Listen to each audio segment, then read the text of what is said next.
Greetings to Madam Suhada. Today I would like to present about the experiment on tensile test on mild steel. The objective of this experiment is to study the mechanical properties of mild steel specimen under tension load.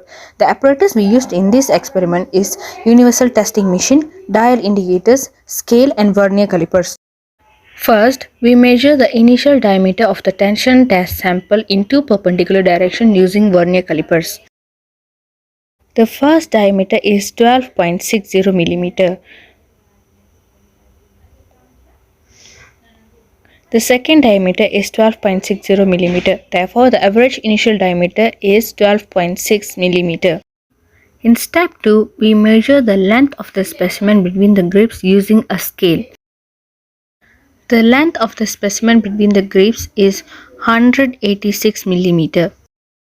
Then we punch marks at a distance of 2.5.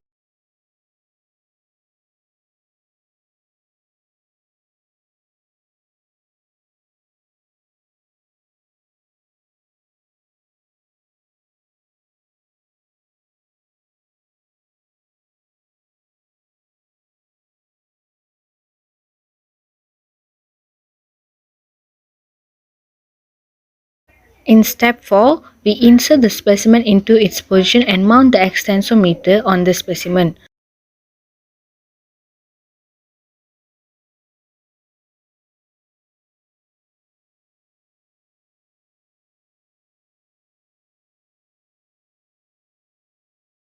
We must make sure the readings on the dials A and B of the extensometer is adjusted to 0 to avoid any error.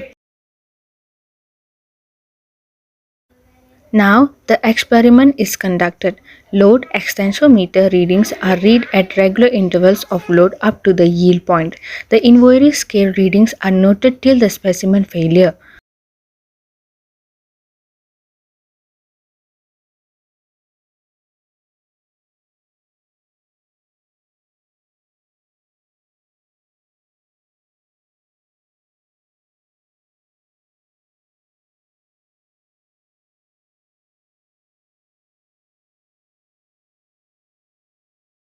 Based on the observation data, we plot graph using load in kilonewton and inventory scale in millimeter.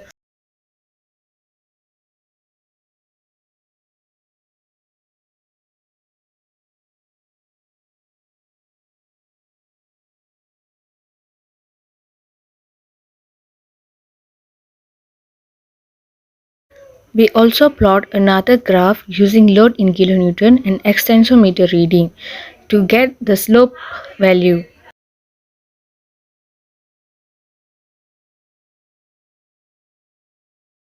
The slope value is 2.21.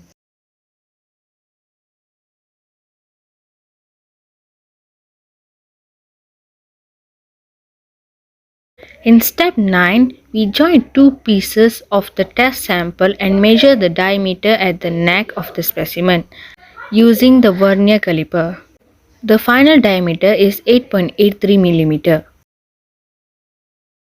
Now we measure the final length between three punch marks. The final length between the punch marks is 87 mm. Now, based on the observation data and the graph, we can calculate yield stress, tensile strength, modulus of elasticity, percentage elongation, percentage reduction in area.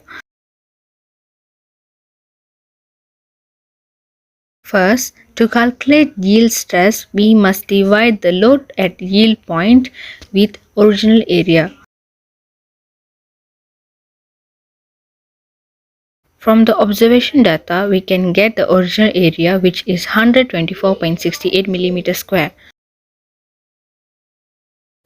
And from the graph, we can get the load at yield at kilonewton, which is 42 kilonewton, and we must change it to newton, so we will get 42,000 newton.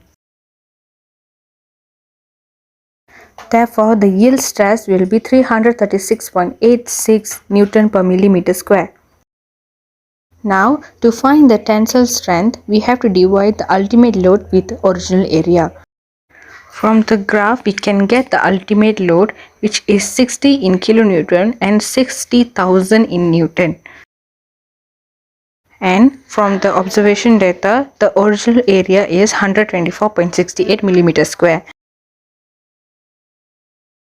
Therefore, the tensile strength will be 481.23 Newton per millimeter square.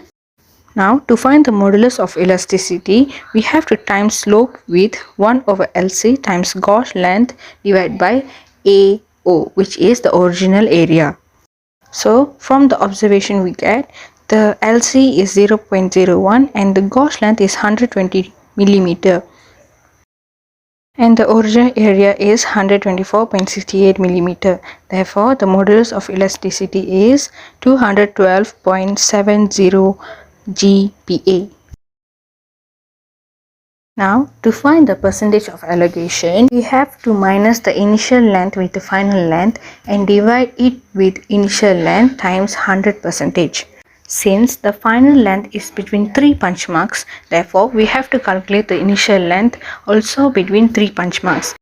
The interval between the punch marks is 31.44 millimeter. Therefore, to find the interval between the two punch marks, we have to times the interval between the punch marks, which is 31.44 millimeter, with 2. So, the answer will be 62.88 millimeter, which is the initial length. Now we have to minus the final length, which is 87 millimeter, with the initial length, which is 62.88 millimeter, and divide it with the initial length 62.88 millimeter. Then we times it with 100%, so the final percentage will be 38.36%. Now, to find the percentage reduction in area, we have to minus the final area with the original area and divide it with the original area and times it with 100%. From the observation data, the original area is 124.68 millimeter square and the final area is 61.21 millimeter square. So, the final answer for percentage reduction in area is 50.91%.